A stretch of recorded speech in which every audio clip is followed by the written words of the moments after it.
Hello, my beautiful people. I don't know what's going on with my hair. Get this. I never know, like, when I'm looking in the camera, like, where my hair is. Did I fix it? No. Who cares?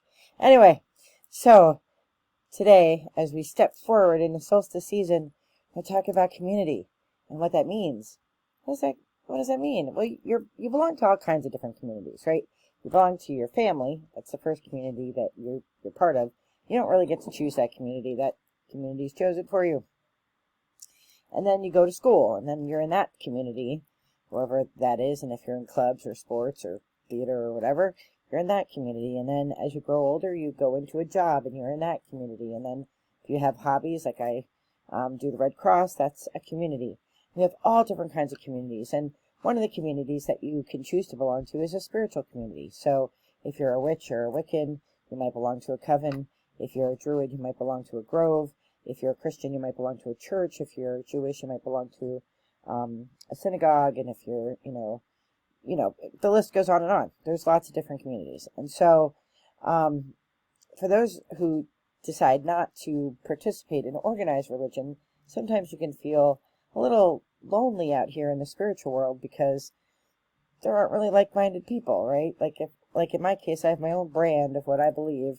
I'm not out to start any cults or anything, so I'm like the only one who believes what I believe, and I'm okay with that. But YouTube has allowed us to get together and meet different people, and so tonight we're having our very first, there's a lot of initials, and I'm not going to get it right. The Hesties, Besties, Secret, Sweet Sister, Sassy, that the next Sassy, Super, Wonderful, Sister, Exchange. There's a lot of initials here. We're having a gift exchange between a bunch of women who met through YouTube. And it's been an absolute blessing to meet this group of people. There's Disco, and there's Sassy, and there's Megan, and there's Catherine, and there's Kate, and I'm going to forget people, and I don't want to forget people because there's a whole bunch of people. And I'm so excited. So that'll be happening. We're going to be recording our unboxing at 7, and then that'll get posted at 9 my time, 7 somebody else's time, and that'll get posted. But I promised that I would share with you my favorite Etsy person. So my favorite Etsy person is a person I don't know. I've never met her. I believe her real name is Chris, but she goes by Wheat Woman on Etsy, and I'm going to put her information down below. And you have all seen her stuff because my Brigid's cross is from her. And then on all of my doors, I have different pieces from her. I love her work. So in the Celtic tradition, wheat is very important, of course, because it's a staple of food, right? But it also means so many different things, and I could go on and on for days about wheat, but I'm not going to do that to you, I promise.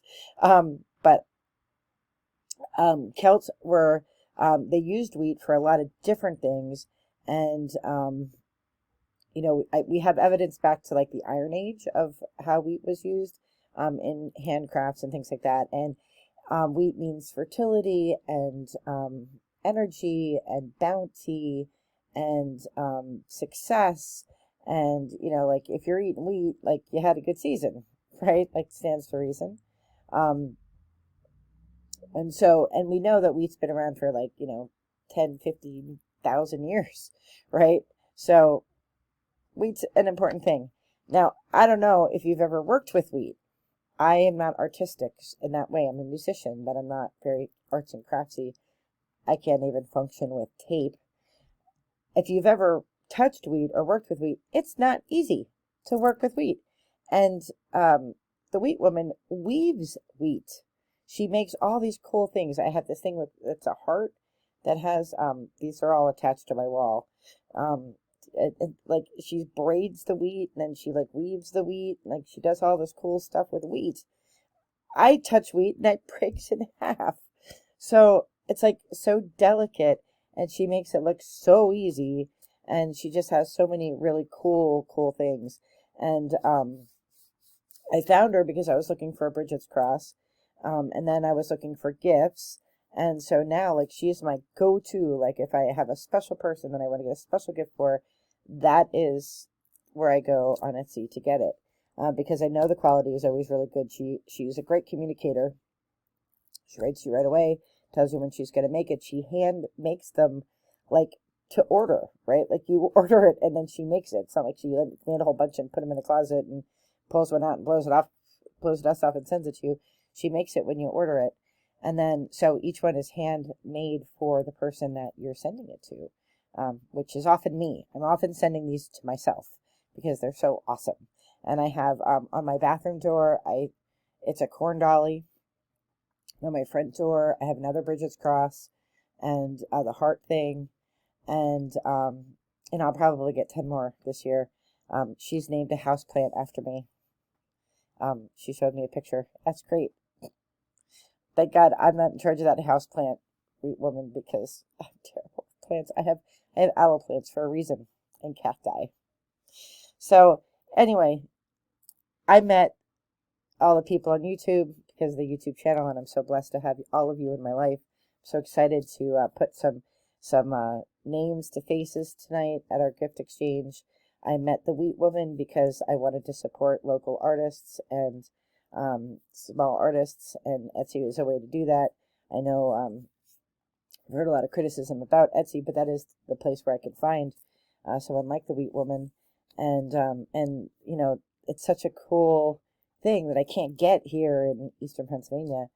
She, I believe, is in California somewhere, which is like, you know, the opposite side of the country.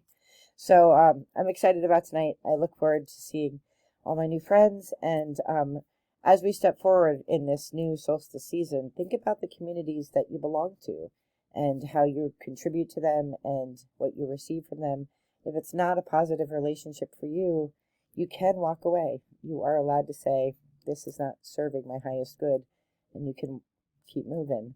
I'm so blessed this year to have found spiritual people. We don't all agree on the same things. We don't all believe in the same things. I learned so much from Disco about crystals because I don't know anything about them. But it's like awesome to watch these different channels, and like Hester knows so much about this, and Sassy knows so much about that, and you know, different people just know different stuff that I don't know about. And some are witches, and some are non-witches, and some are, you know, free agents. I think I'm in the free agent category, the Celtic spiritualist free agent category. That would be me. But it doesn't matter, because like what matters the most to all of us is cherishing and celebrating and promoting light and love, and that's amazing. So thank you for an amazing year. I look forward to all that we have coming forward for all of us, and I'm wishing all of you all the best of light and love, and go buy stuff from the Wheat Woman. You won't be sorry. You won't be sorry. I promise you. All right, take care. Bye-bye.